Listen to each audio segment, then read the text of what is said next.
ഇപ്പോൾ ഈ അടുത്ത ദിവസങ്ങളിൽ തന്നെ യൂണിഫോം സിവിൽ കോഡുമായി ബന്ധപ്പെട്ട് തിരുവനന്തപുരത്ത് ഞങ്ങൾക്ക് OTയുടെ ഉള്ളിൽ, ഓപ്പറേഷൻ തിയേറ്ററിൻ്റെ ഉള്ളിൽ ഹിജാബ് ധരിക്കണം എന്നുമായി ബന്ധപ്പെട്ടിട്ടൊക്കെ ഒരുപാട് വിവാദങ്ങൾ നാം കാണുകയും കേൾക്കുകയും ചെയ്യുന്നുണ്ട്.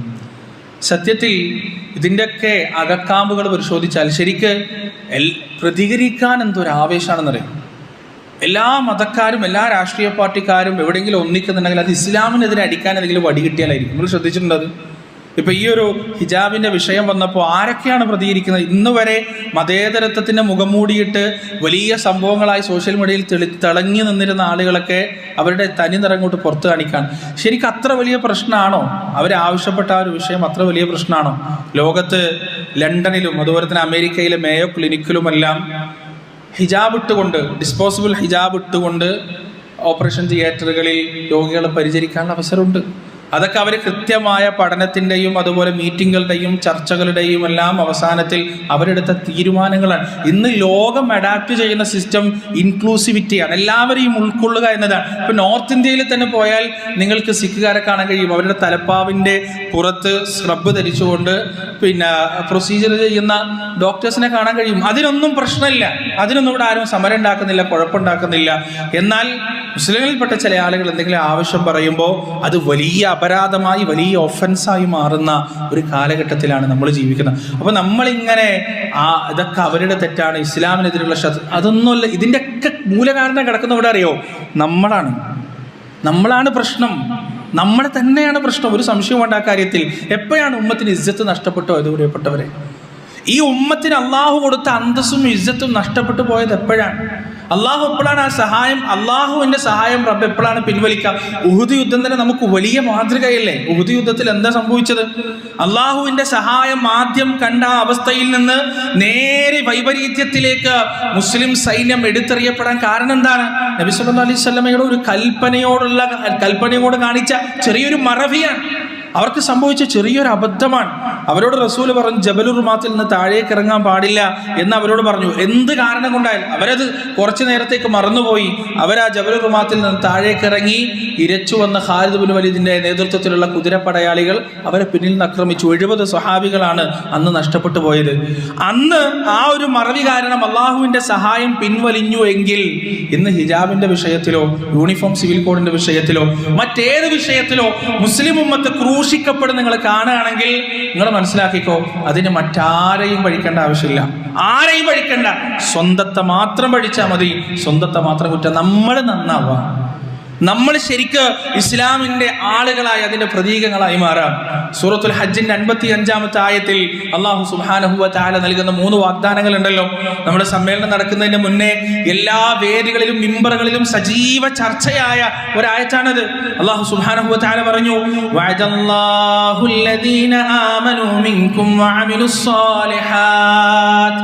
സത്യവിശ്വാസികളായ ആളുകൾക്കും സൽക്കർമ്മം അനുഷ്ഠിക്കുകയും ചെയ്യുന്ന ആളുകൾക്കും അല്ലാഹു ഇതാ വാഗ്ദാനം നൽകുകയാണ്. എന്തൊക്കെയാണ് വാഗ്ദാനങ്ങൾ? ലയസ്തഖ്ലിഫന്നഹും ഫിൽ അർദി കമസ്തഖ്ലഫല്ലദീന മിൻ ഖബ്ലിഹിം. നിങ്ങളുടെ മുൻഗാമികൾക്ക് കൊടുത്തതുപോലെ ഈ ദുനിയാവിൽ ഞാൻ നിങ്ങൾക്ക് അനന്തരാവകാശം നൽകാം. വലയുമക്കിനന്ന ലഹും ദീനഹുമുല്ലദി ഇർതദാ ലഹും. നിങ്ങൾക്ക് തൃപ്തിപ്പെട്ട് നൽകിയ ഈ മതത്തിന് ഞാൻ പ്രാബല്യം നൽകാം, പ്രാധാന്യം നൽകാം. വലയുബദ്ദിലന്നഹും മിൻ ബഅദി ഖൗഫിഹിം അംനാ.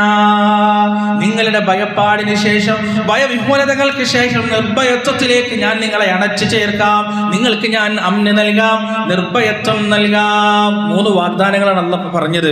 1 അധികാരം നൽകാൻ തന്നെയാണ് പറഞ്ഞത്. ദുനിയാവിൽ നിങ്ങൾക്ക് മേൽക്കൈ നൽകാം. 2 പ്രാബല്യം നൽകാം. നിങ്ങളാരും പിന്നാക്ക സമുദായം എന്ന് വിളിക്കൂല. നിങ്ങൾ മെക്കിട്ടാരും കയറാൻ വരില്ല. നിങ്ങളുടെ അവകാശങ്ങൾ ആരും ധ്വനിക്കില്ല. നിങ്ങളുടെ അവകാശങ്ങൾക്ക് ആരും ചോദ്യം ചെയ്യില്ല. നിങ്ങളെ ആരും മോശക്കാരായി, രണ്ടാം കിടക്കാരായി കാണില്ല. നിങ്ങളാരും പേടിപ്പിക്കൂല. നിങ്ങൾക്ക് എന്നും നിർഭയത്വമുണ്ടാവും. ഈ 3 വാഗ്ദാനങ്ങൾ വാദാ ചെയ്തിട്ട് അല്ലാഹു സുബ്ഹാനഹു വ തആല പറഞ്ഞെന്താ അറിയോ പ്രിയപ്പെട്ടവരെ? അത് നിങ്ങൾക്ക് ഞാൻ തരണമെങ്കിൽ നിങ്ങൾ എനിക്ക് തരണം. എന്താ അറിയോ? യഅ്ബുദൂനനി ലാ യുശ്രികൂന ബി ഷൈആ. ഈ ഒരു സ്റ്റേജിലേക്ക് അവസ്ഥയിലേക്ക് മുസ്ലിം ഉമ്മത്ത് എത്തണം.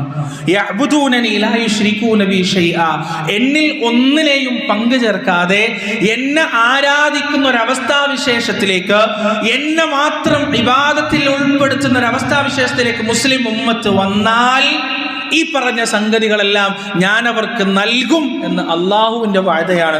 ഇന്നല്ലാഹു ലാ യുഖ്ലിഫുൽ മിആദ്, അള്ളാഹു വാദ ഒരിക്കലും തെറ്റിക്കൂല. പ്രിയപ്പെട്ടവർ, ഇന്നതുണ്ടോ? വിശ്വാസപരമായി അപജയത്തിൽ നിന്ന് അപജയത്തിലേക്ക് മുസ്ലിം ഉമ്മത്ത് വീണ് വീണ് വീണ് ജീർണിച്ചുകൊണ്ടിരിക്കുകയാണ്. വിശ്വാസം എന്നൊരു കാര്യമൊന്നുമല്ല. ഇപ്പോൾ വിവാഹവേളകളിലൊക്കെ ആകെ വിശ്വാസം നിലനിൽക്കുക എവിടെയാണ്?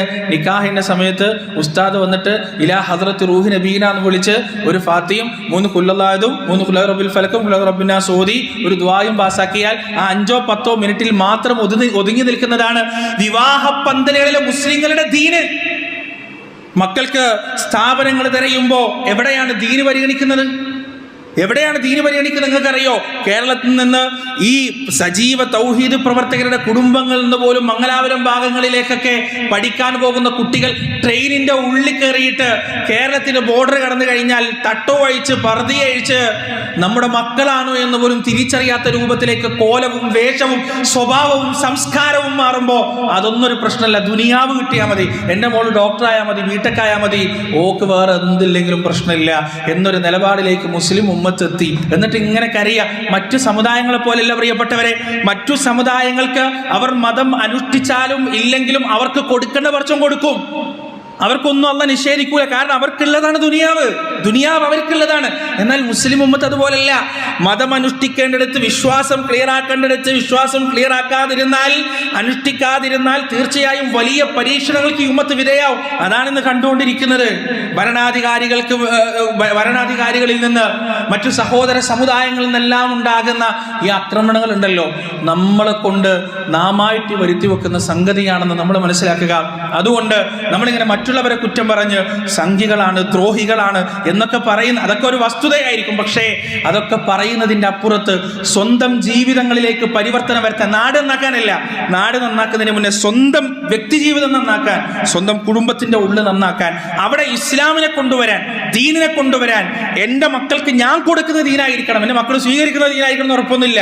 എൻ്റെ കുട്ടിക്ക് ഞാൻ കൊടുക്കുന്നത് ദീനായിരിക്കണം. ഇനി അവരെന്ത് സ്വീകരിക്കുമെന്ന് സ്വീകരിക്കാണ്ട് മക്കൾ പടച്ചവൻ്റെ കയ്യിലാണ്, അള്ളാൻ്റെ കയ്യിലാണ്. നമ്മൾ പറഞ്ഞു കൊടുത്തതിനനുസരിച്ച് മക്കൾ വളരണമെന്നൊന്നുമില്ല. ഞാൻ എന്നെ കൊണ്ട് കൊടുക്കുന്നത് ദീനായിരിക്കും എന്ന തീരുമാനത്തിൽ നമ്മൾ എത്തുക.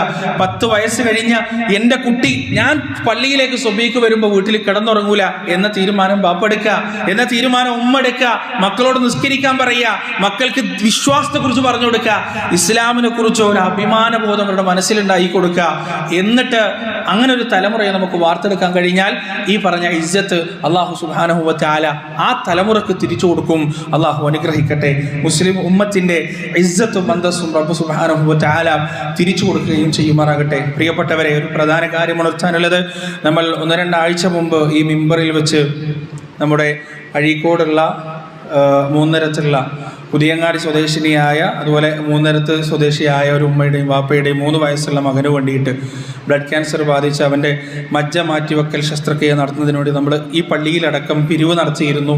പക്ഷേ ദുഃഖകരമായൊരു വാർത്തയാണ് നമ്മെ കാത്തിരുന്നത്. അള്ളാഹുവിൻ്റെ വിധി മറ്റൊന്നായിരുന്നു. ആ കുട്ടി 2 ദിവസം മുമ്പ് മരണപ്പെട്ടു. നമ്മൾ ആത്മാർത്ഥമായി പ്രാർത്ഥിക്കുക. കുട്ടികൾ മരണപ്പെട്ടാൽ അവർക്ക് ഹിസാബും സുആലും ഒന്നുമില്ലല്ലോ. പിന്നെ നമ്മൾ പ്രാർത്ഥിക്കേണ്ടത് അവരുടെ മാതാപിതാക്കൾക്ക് വേണ്ടിയിട്ടാണ്. അല്ലാഹു സുബ്ഹാനഹു വ തആല ആ പൊന്നുമോൻ്റെ മാതാപിതാക്കൾക്ക് സമാധാനവും ശാന്തിയും നൽകുമാറാകട്ടെ, ക്ഷമിക്കാനുള്ള കഴിവ് നൽകുമാറാകട്ടെ. നാളെ പരലോകത്ത് മാശറയിൽ അവരെത്തുമ്പോൾ അവരെ സ്വർഗത്തിലേക്ക് കൂട്ടിക്കൊണ്ടുപോകാൻ കാത്തു നിൽക്കുന്ന ഒരു വലിയ പ്രതീക്ഷയുടെ തുരുത്തായി ആ മകനെ അല്ലാഹു മാറ്റുകയും ചെയ്യുമാറാകട്ടെ. റബ്ബേ, ഞങ്ങളിൽ നിന്ന് വന്നുപോയ ചെറുതും വലുതുമായ തെറ്റുകുറ്റങ്ങൾ നീ ഞങ്ങൾക്ക് പുറത്തു മാപ്പാക്കി തരണേ റബ്ബേ. ജീവിതകാലത്ത് ഞങ്ങളുടെ പൊന്നുമക്കളുടെ വിയോഗം കാണേണ്ട അവസ്ഥയിൽ നിന്ന് ഞങ്ങളെ നിരീക്ഷിക്കണേ റബ്ബേ. മരണം വരെ അവരുടെ നന്മ കണ്ട്, അവരുടെ ദീനിനിഷ്ഠ കണ്ട് കൺകുളിർക്കുന്ന മാതാപിതാക്കളുടെ കൂട്ടത്തിൽ ഞങ്ങളെ നീ ഉൾപ്പെടുത്തുകയും ചെയ്യണേ നാഥ. അല്ലാഹുമ്മ ഗ്ഫിർ ലിൽ മുഅ്മിനീന വൽ മുഅ്മിനാത്ത് വൽ മുസ്ലിമീന വൽ മുസ്ലിമാത്ത് അൽ അഹ്യാഇ മിൻഹും വൽ അംവാത്ത് ഇന്നക മുജീബു ദഅവാതി യാ ഖാദിയൽ ഹാജാത്ത്. റബ്ബനാ ളലംനാ അൻഫുസനാ വഇൻ ലം തഗ്ഫിർ ലനാ വതർഹംനാ ലനകൂനന്ന മിനൽ ഖാസിരീൻ. റബ്ബനാ ആതിനാ ഫിദ് ദുനിയ ഹസനത വഫിൽ ആഖിറതി ഹസനത വഖിനാ അദാബൻ നാർ. റബ്ബനാ തഖബ്ബൽ منا إنك أنت السميع العليم وتب علينا إنك أنت التواب الرحيم وصلى الله على نبينا محمد وعلى آله وأصحابه ومن تبعهم بإحسان إلى يوم الدين.